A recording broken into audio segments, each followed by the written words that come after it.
Hello, and welcome to the Story of Rhode Island, the podcast that tells you the story of Rhode Island's fascinating history. In episode 2, we watch Roger Williams get banned from Massachusetts after vehemently defending his belief in religious freedom.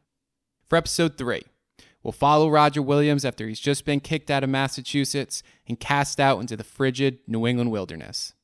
As the icy winds continuously bite at his cheeks, Williams buries his face into his coat, desperately attempting to get warm. The radical minister could not have chosen a worse time to be banned from Massachusetts. It's the winter of 1636, and New England is in the middle of a time that we now refer to as the Little Ice Age, when temperatures dropped so low that even the Narragansett Bay froze over. As William's body continues to shiver uncontrollably, he knows that if he doesn't find shelter soon, then he'll almost certainly freeze to death. Therefore, Williams is heading towards the winter encampment of the Pokanokets, located in present-day Bristol, Rhode Island. Williams knows that his old friend, Osamequin, will give him the shelter that the Puritans refused to provide. The conditions Williams finds himself in may be dire, but he knows that if he can just survive the winter, then he'll finally be free from the constraints of Orthodox Puritan society. On the other side of this journey is Williams' chance to build a new type of society, a society where people are given the freedom to worship God however they wish. Williams is determined to see such a place become a reality, so he keeps pushing forward. He continues to persevere. And in just a few months, Williams will see his dream finally come to fruition, and a radical new society will be built in New England. The story of Roger Williams creating the first town in the future state of Rhode Island is what we'll cover in episode 3 of the Story of Rhode Island podcast.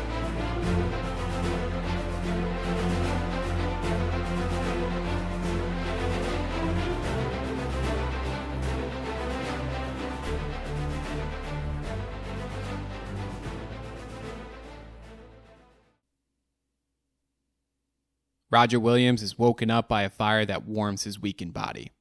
As his eyes slowly open, he sees a Pokanoket medicine woman hovering beside him.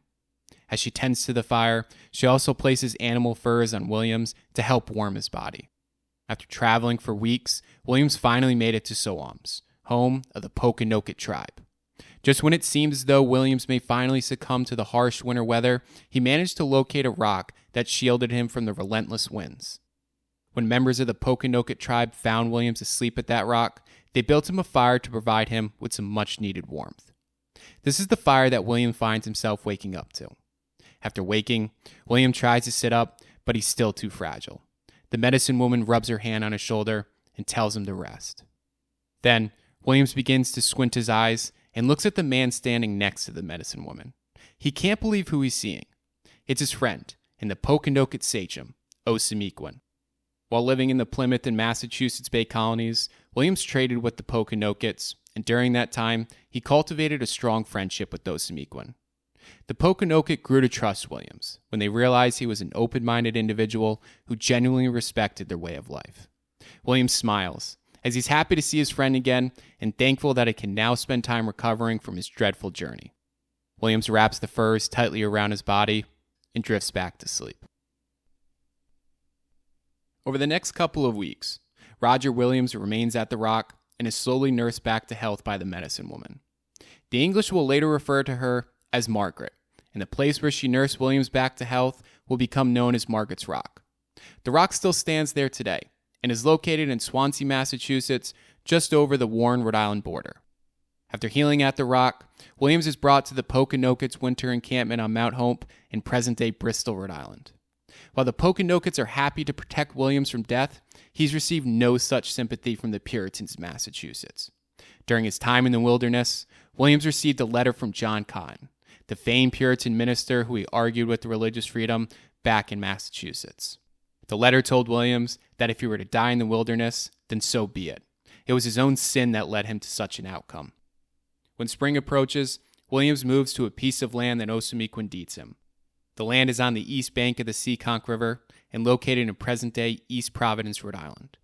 Then, with the weather growing warmer, Williams is joined by some of his followers from Salem. Williams is no longer alone in the wilderness, as 6 other families have joined him. When Williams and the others find a spring on the land that they've just been deeded, they decide to build a settlement around the spring. If you ever find yourself in East Providence today, Drive down Roger Williams Avenue, and you can see a plaque off the side of the road marking the location of this spring. Unfortunately, Williams and his followers from Salem soon discover that this won't be the final location of their new home. In early April, the governor of Plymouth informs them that they are still within the bounds of Plymouth territory and that they need to cross over onto the western side of the Seekonk River into Narragansett territory. Having no choice but to agree, they begin packing up their belongings. Thankfully, Williams still has a friendship with the Narragansett sachems, Canonicus and Miantonomi. Just like the Pocanokets, Williams has cultivated this friendship through years of trade with the Narragansetts. Therefore, Williams lets Canonicus and Miantonomi that he's heading their way, hoping that they'll be willing to help. When it's finally time for Williams and his followers to leave, they hop into their canoes and head south down the Seekonk River. Roger Williams and his followers are discouraged that they have to leave the settlement that they just built, but soon enough, they will find the freedom that they're looking for. As Roger Williams drives his paddle through the Seekonk River, he notices that he's not able to move his canoe through the water as easily as he used to. His time in the wilderness has made him weak, so he's forced to stop to catch his breath. As he does, one of the men on the journey pulls his canoe up next to Williams. The man can tell that Williams is too proud to admit that he needs a break, so he lets Williams know that the other families would like to have a minute to rest.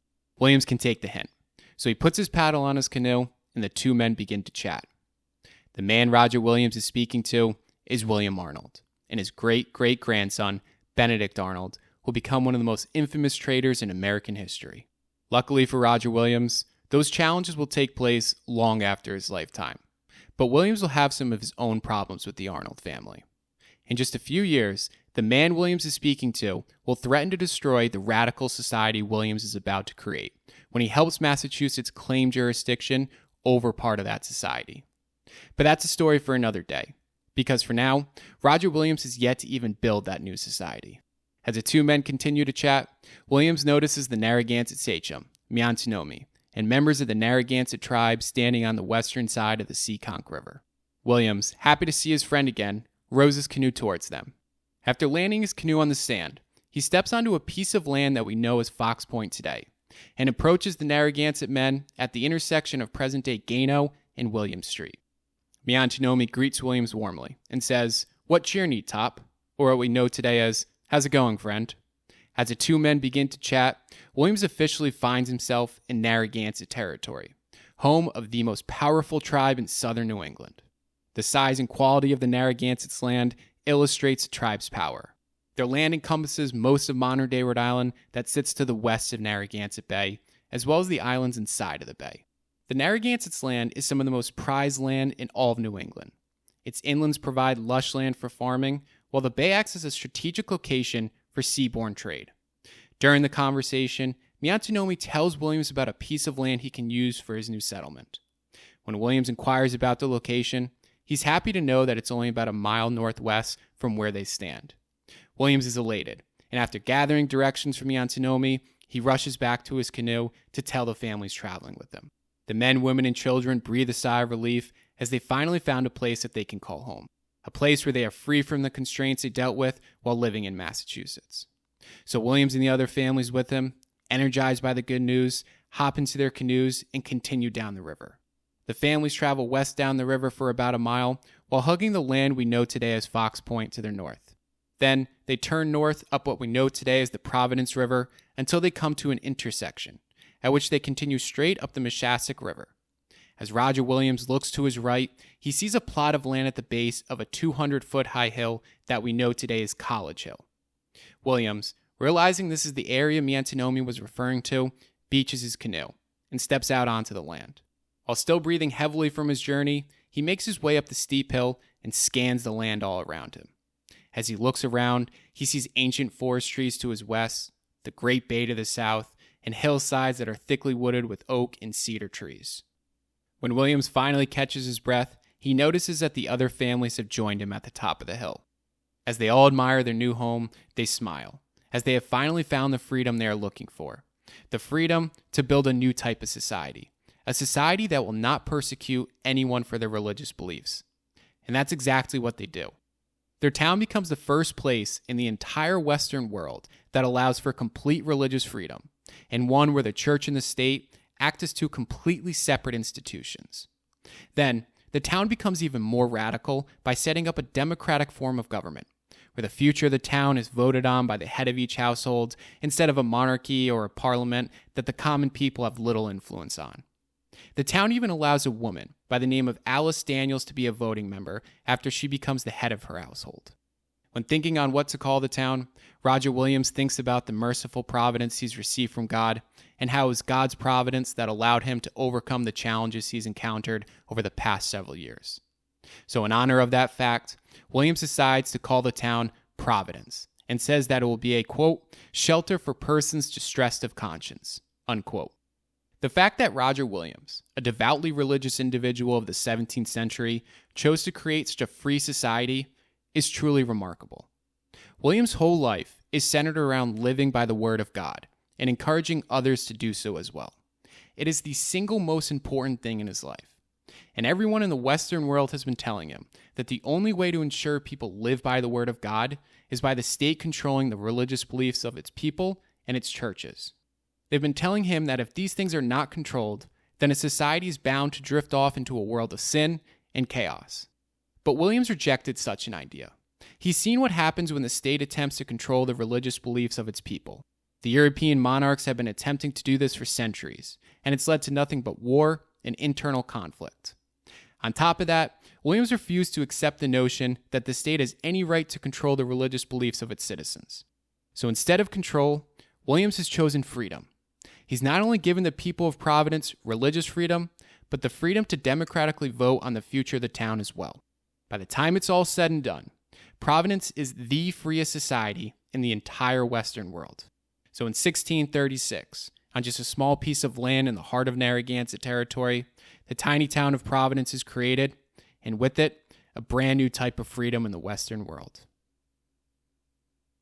Unfortunately, Roger Williams doesn't get to celebrate for long, because just months after Providence is created, the survival of the town is put into jeopardy.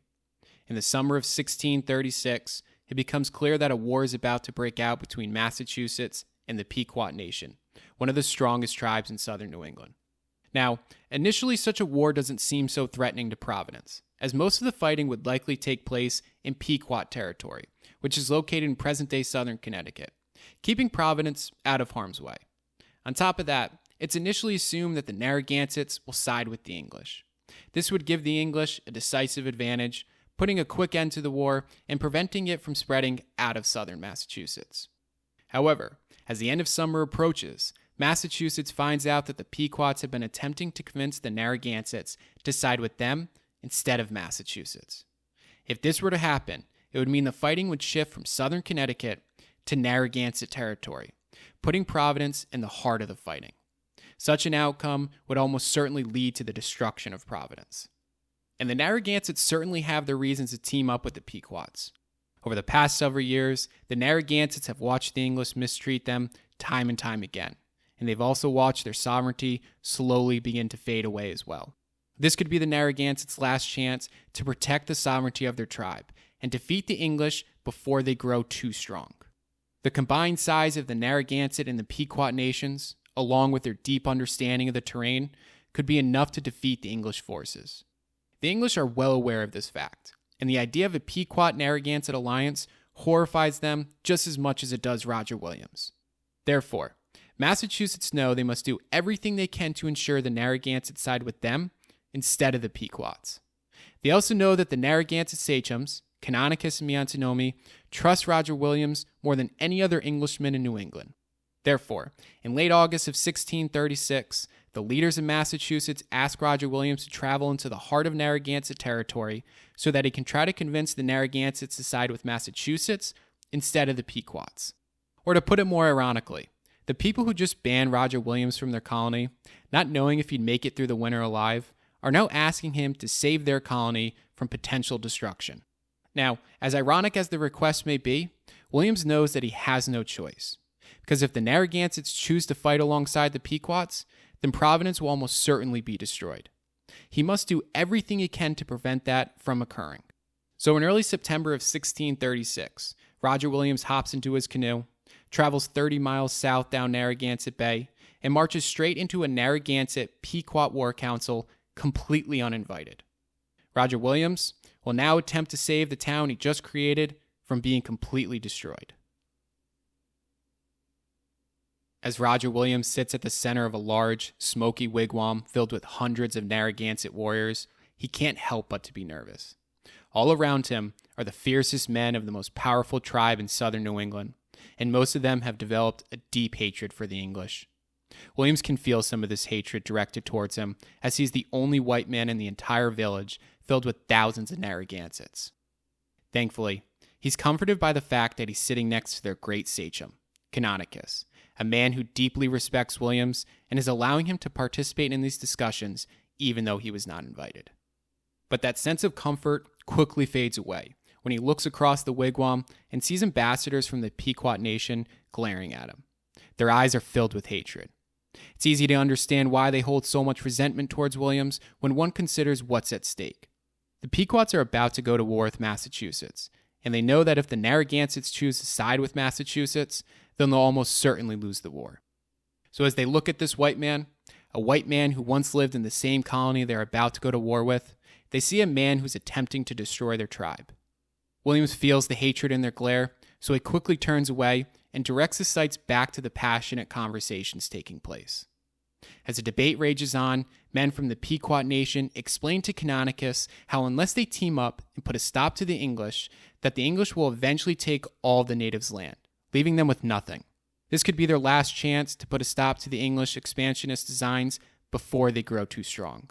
When the Pequot ambassadors pause for a moment, Williams looks at Canonicus and Miantinomi to gauge their reactions. Williams struggles to decipher Canonicus' sentiments as he sits there with a stoic look on his face.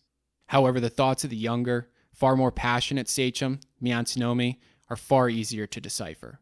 Miantinomi may have a strong friendship with Williams, but for the most part, he deeply mistrusts the English.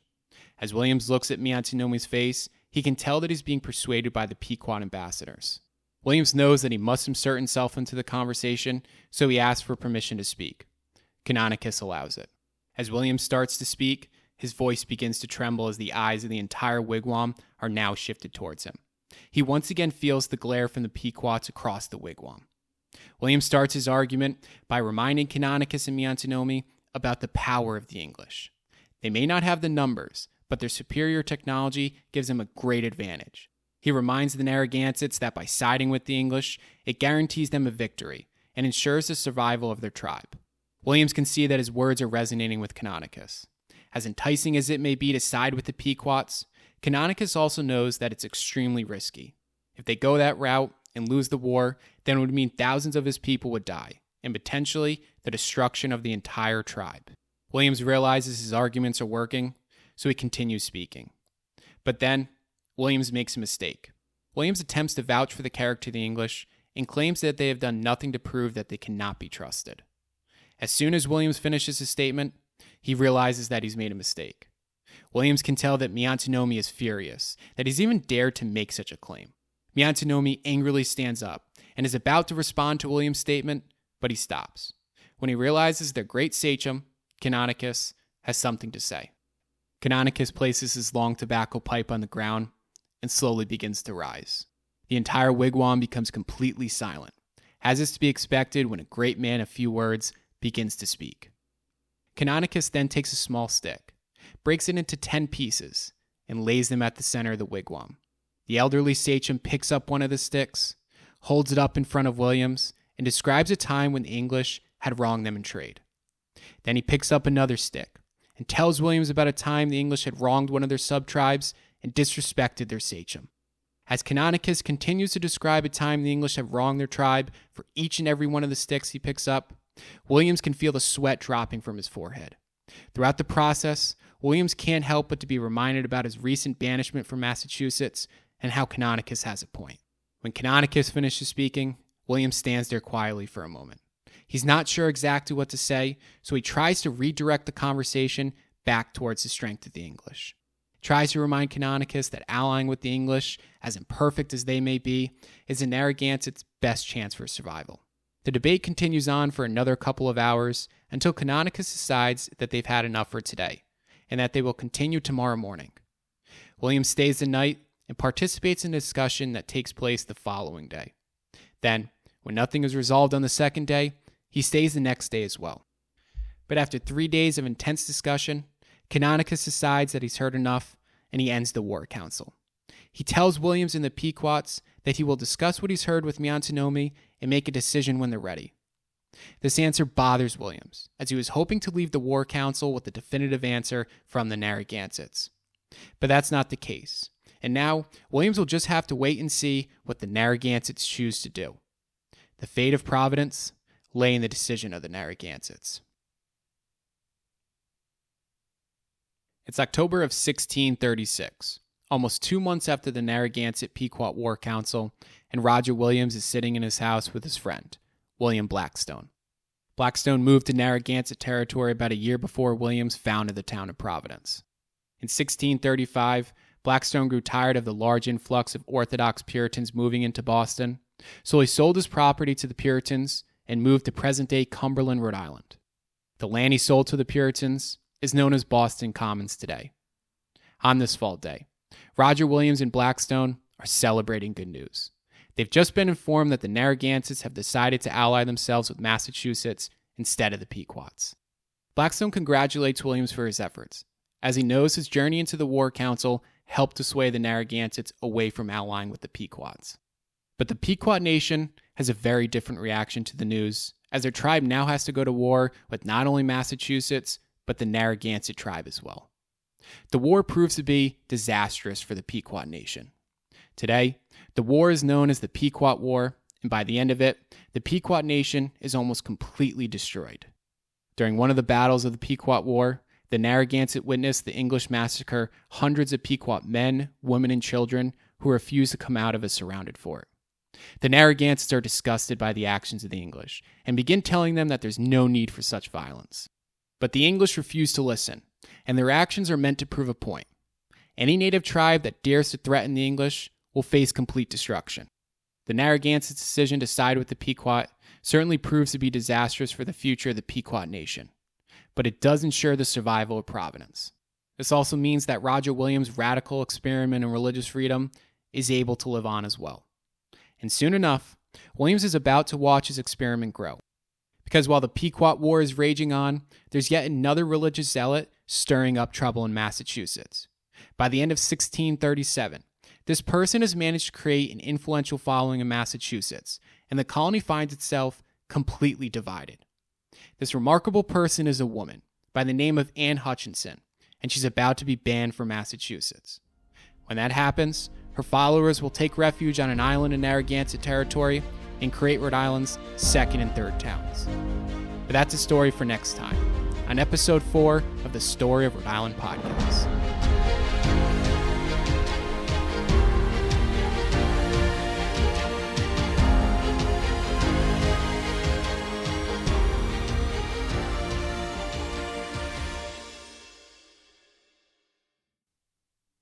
Thank you for listening to the Story of Rhode Island. If you are enjoying the podcast, please be sure to leave a review and to follow the podcast as well. You can also follow me on Instagram at Story of Rhode Island or on Facebook at the Story of Rhode Island podcast. Thank you again, and see you next time.